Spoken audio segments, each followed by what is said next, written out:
제가 이 재림에 대한 설교를 한 지가 상당히 오래간만에 제가 하는 것 같은데, 여러분들이 이 설교에 귀를 기울이셔서 잘 들어주셨으면 좋겠어요. 잘 들으세요. 여러분들이 믿는 기독교는 부활의 종교만이 아니고 재림의 종교라는 걸 여러분들 아셔야 됩니다. 우리가 죽었다가 다시 부활해요. 우리 기독교 종교는 이 부활의 종교예요. 근데 이 설교를 하는 거 보면 다 부활에 대한 것만 설교를 하고 다시 오실 예수님에 대한 설교는 크게 안 해요. 이것은 주님을 믿는 모든 성도들에게 굉장히 불행한 일입니다. 오늘 본문의 말씀을 보세요. 5 처녀는 신랑 예수님을 영접하지 못하고 버림받았습니다. 주여, 주여,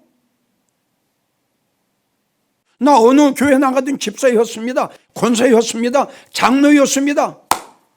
보세요. 나는 너를 알지 못하는데. 목사님들, 왜 성도들을 이렇게 불행하게 만듭니까? 요한복음 14장 1절을 보면 우리 예수님이 이제 사명을 다 감당하시고 이제 이 세상을 떠나셔서 아버지 앞에 다시 가십니다. 가시면서 하신 말씀이 요한복음 14장 1절이에요. 뭐라고 말씀하셨냐? 내가 너희의 처소를 예배하러 간다. 가서 너희의 처소를 예배하면 내가 다시 와서 너희를 영접해 나 있는 곳에 나와 함께 있게 하리라. 이 주님이 이 마지막 말씀하고 가신 거예요. 어느 예언가나 신학자, 목자가 한 이야기 아니에요. 우리 주님이 친히 내가 다시 온다. 이 성경 66권을 마무리하는 게 뭐냐? 주님이 다시 오셔야 마무리가 돼요. 이게 마무리입니다. 이게. 아니, 같은 목사로서 아무리 생각을 해도 이해가 안 가요. 저는 왜 재림에 대한 설교를 하는 거 자꾸 부자 되는 설교만 할까? 이것이 우리 기독교의 종교가 아닌데. 아멘이에요? 우리 기독교의 종교는 생명의 종교예요. 내 영혼이 천국 가고 내 영혼이 구원받는 겁니다. 부자는 예수님의 부자, 예수님의 축복은 육적인 축복보다도 영적인 축복이에요. 믿음의 부자, 은혜의 부자, 성령의 부자, 말씀의 부자, 우리 주님이 이렇게 말씀하신 거예요. 자, 우리가 믿는 기독교는 분명히 100% 1000% 재림의 종교를 하는 거 다시 한번 강조합니다. 왜? 그것은 주님이 가시면서 다시 오신다고 말씀을 하시고 약속을 오셨고 언약을 하셨기 때문이에요. 그러니까 히브리 10장 37절인가 38절을 보면 잠깐 후면 오시리가 오시리니 지체하지 아니하리라. 이 말씀의 뜻은 꼭 오겠다. 꼭.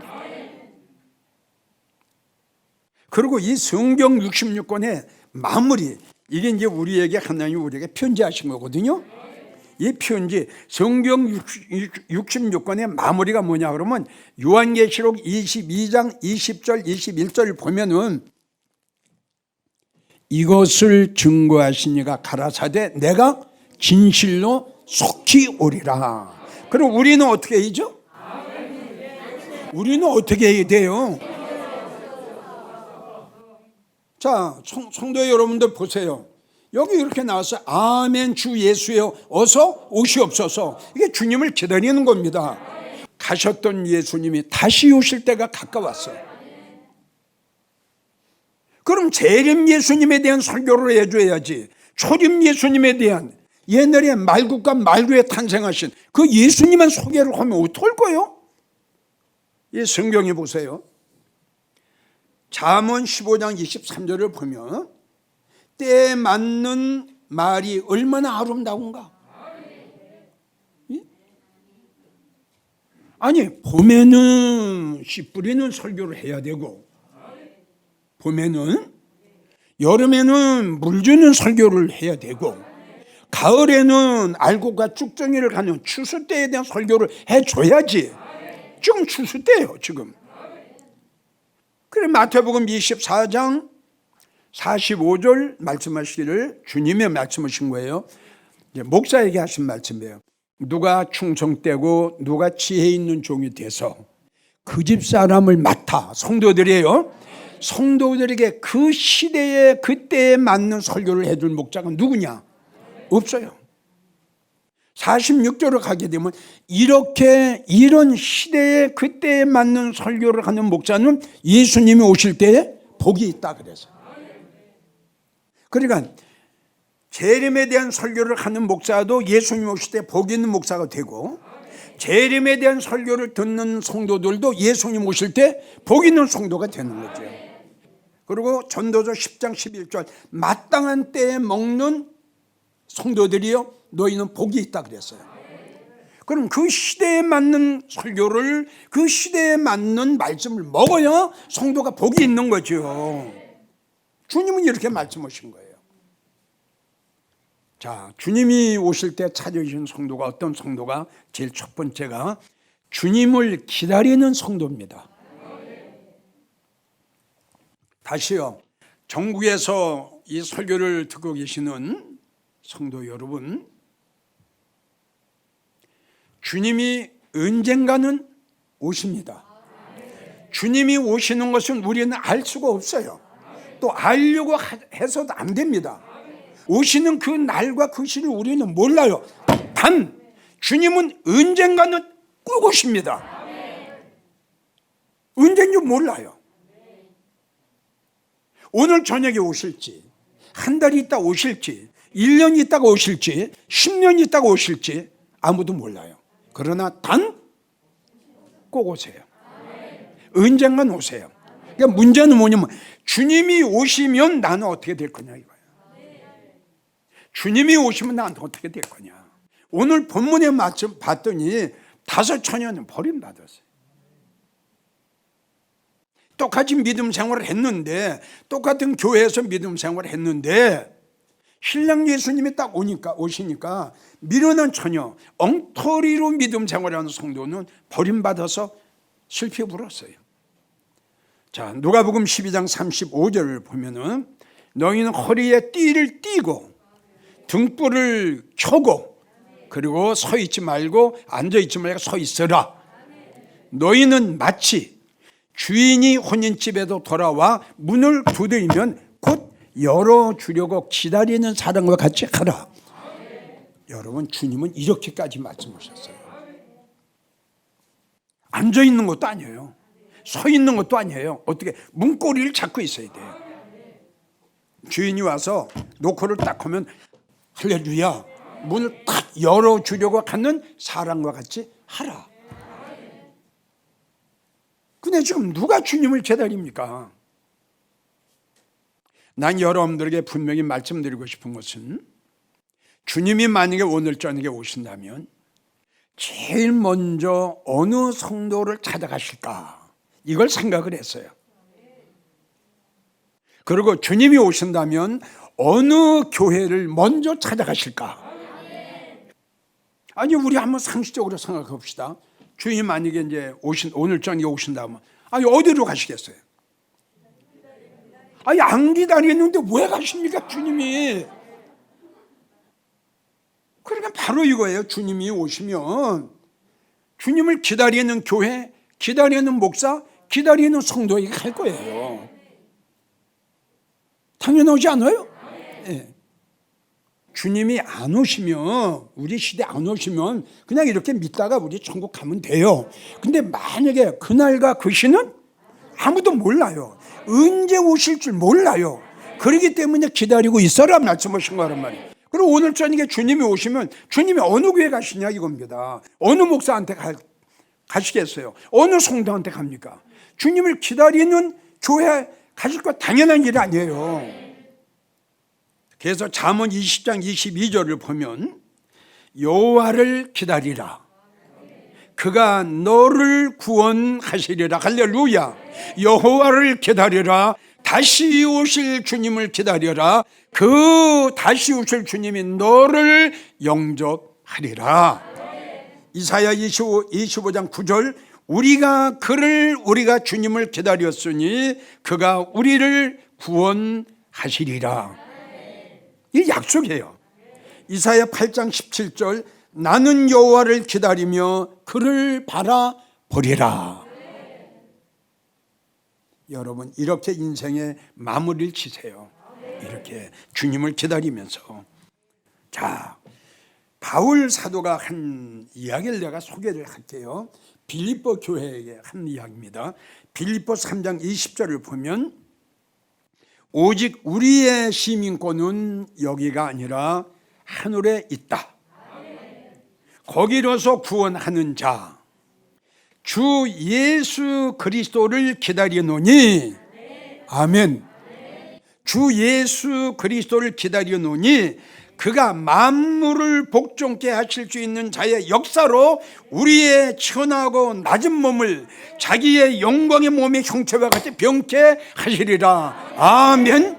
순식간에 우리의 육적인 몸이 영의 몸으로, 순식간에 주님이 오시면 이렇게 변화되고 이렇게 바꿔지는 대역사의 사건이 일어난 순간이 이 사건인데, 똑같이 믿음성으로 오다가 지금 이렇게 안 되면 그 성도 어떻게 돼요? 아까 밀어난 처녀가 버림받았어요. 슬피 울었어요. 주여 주여, 나 넌 모르겠는데? 얼마나 불행한. 잠언 8장 34절을 보면, 날마다 내 문 곁에서 기다리는 자는 복이 있도다. 다시요. 잠언 8장 24절, 날마다요. 날마다, 항상 문 곁에서 주님을 기다리는 성도는 주님이 오실 때에 복이 있으리로다. 이사야 30장 18절, 그를 기다리라. 그를 기다리라. 그를 기다리는 성도는 복이 있을 것이다. 자, 두 번째, 예수님 오실 때 찾으시는 성도, 어떤 성도를 찾으실까요? 깨어있는 성도. 마태복음 24장 42절, 깨어있어라. 왜 깨어있으라고 말씀하셨는가?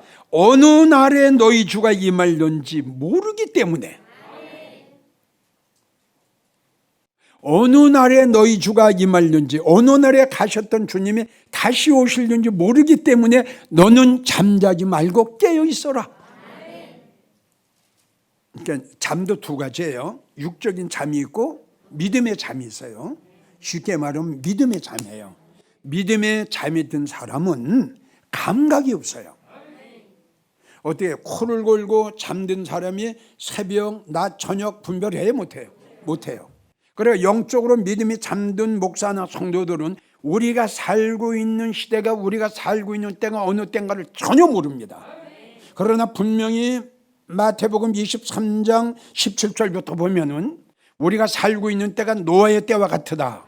주께서 말씀하시기를 우리가 살고 있는 때가 소돔과 고모라 성 때와 같으다. 두 때를 말씀했어요. 인자가 임할 때, 우리 주님이 오실 때에도 이와 같으리라. 그 말씀의 뜻은 노아의 때 하나님께서 홍수를 내려 심판해 오셨는데, 왜 하나님이 심판해 오셨느냐? 사람의 죄악이 관영했어요.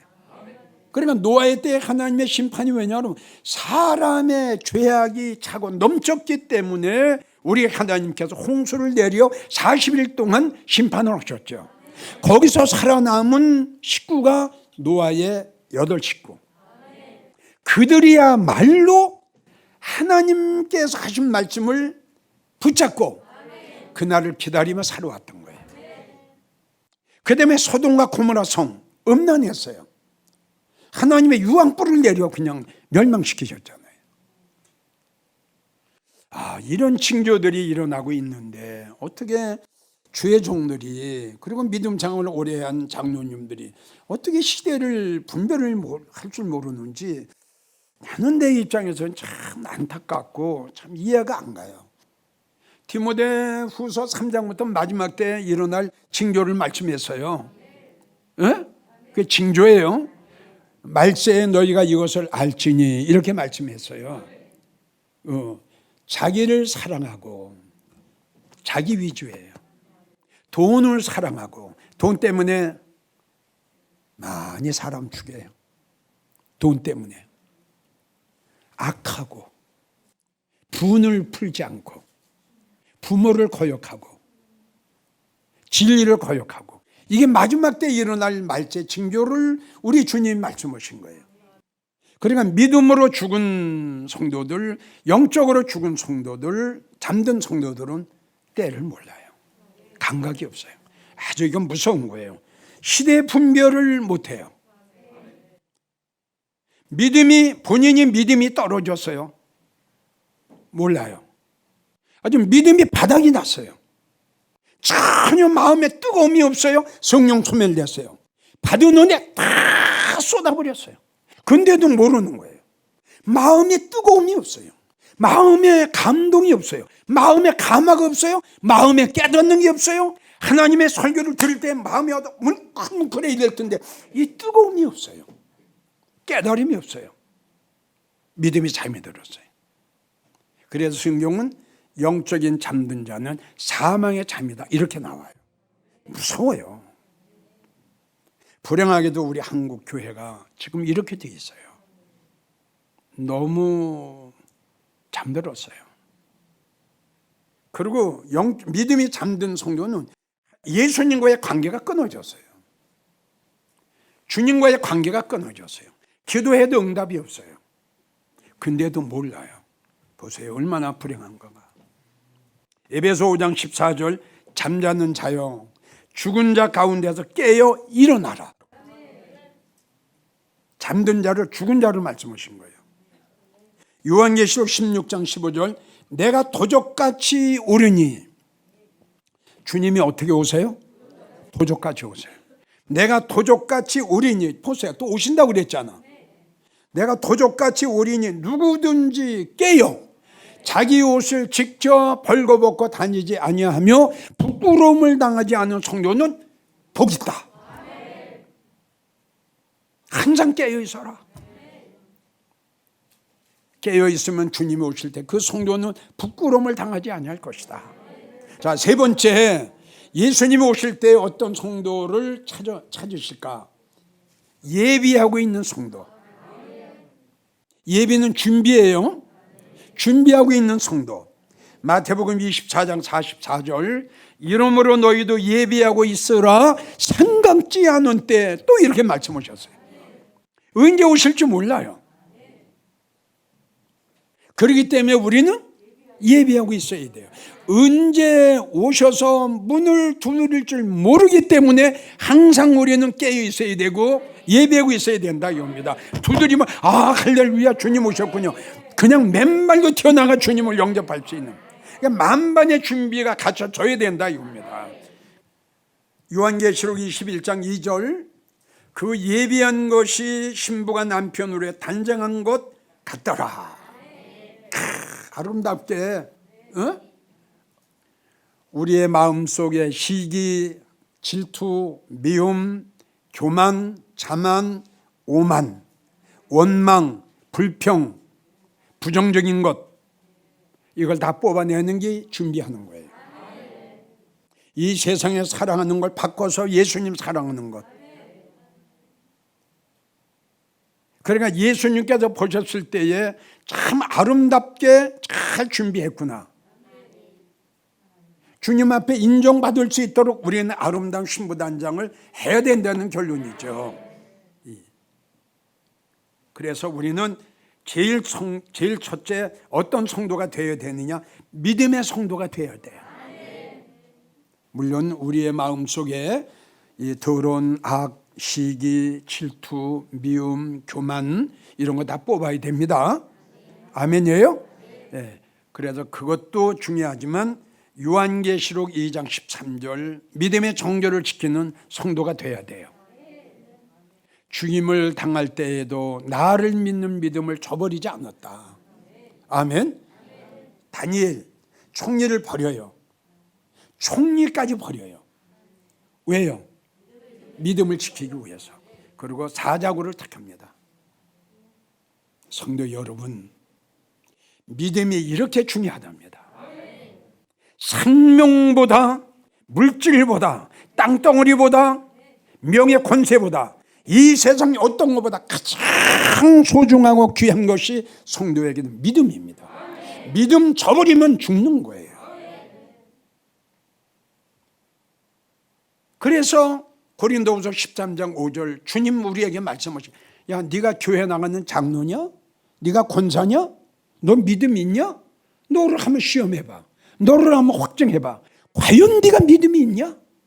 믿음 생활을 한 지 40년 50년 됐는데 쭉정이야. 믿음이 없어요. 성령 소멸됐어요. 은혜 다 쏟았어요. 믿음이 바닥에 나버렸어요. 그럼 주님께서, 야, 너 첫사랑 다 이뤘어. 너 확인 한번 해봐. 고린도 후서 13장 5절 말씀하셨어요. 두 번째는 다시 오실 주님을 영접하려 예배하고 있는데, 두 번째는 주님을 사랑하세요. 주님을 사랑하는 자에게 주님은 찾아갈 겁니다. 세 번째, 새 사람이 되십시오. 에베소 4장 22절 구습을 쫓는 옛사람을 벗어버리고, 이스라엘 백성들이 애굽에 나와서 왜 가나안 땅을 들어가지 못하고 광야에서 다 멸망당했느냐? 그들은 생각과 마음과 생활이 변화가 안 됐어요. 새 사람이 안 됐어요. 주님은 우리에게 이렇게 새 사람 되라. 네 번째는 마태복음 26장에 옥합을 깨뜨렸던 그 마리아처럼 주님을 위해서 좋은 일을 좀 하세요. 물질에 인색한 사람, 돈을 사랑하는 사람, 돈의 노예가 된 사람, 예수님보다 돈을 더 사랑하는 사람은 할 수가 없죠. 그러나 마리아는 옥합을 깼어요. 그리고 주님 앞에 엎드려 긴 머리카락을 예수님의 발을 닦아요. 그리고 사랑의 고백을 합니다. 주님 기다렸습니다. 주님 사랑합니다. 이 옥합을 깬 그 여인의 그 사랑에 우리 예수님은 그냥 감동을 하셨어요. 그리고 제자들 부릅니다. 제자들아, 이 여인은 나에게 좋은 일을 했어. 아멘. 이 복음이 증거되는 곳에 이 마리아가 나한테 어떻게 했는가도 함께 증거해 달라. 진정으로 여러분들이 주님 영접하기를 원하신다면, 다시요, 언젠가는 모르지만 주님은 꼭 확실하게 지체하지 않으시고 주님이 하신 말씀을 이행하시기 위해서 오십니다. 마태복음 5장 18절, 하나님의 말씀은 천지가 변하기 전에 1.1획도 변하지 않고 그대로 이루어지리라. 할렐루야. 변함이 없어요. 성경에 기록된 하나님의 약속의 언약의 말씀은 온 세상에 다 변해도 이 책에 기록되어 있는 말씀은 그대로 하나님 하십니다. 오십니다. 언젠가는 기다리십시오. 깨어 있으십시오. 만반의 준비를 하십시오. 우리 주님은 그러한 성도를 찾아가실 것이고, 그러한 성도들은 우리 주님을 만나 우리 주님과 함께 혼인잔치에 들어갈 때에 많은 지구촌의 피조물들이 그 어마어마한 대사건을 보고 놀랄 겁니다. 이러한 사건의 주인공 여러분들이 되시기를 예수님의 이름으로 축원합니다.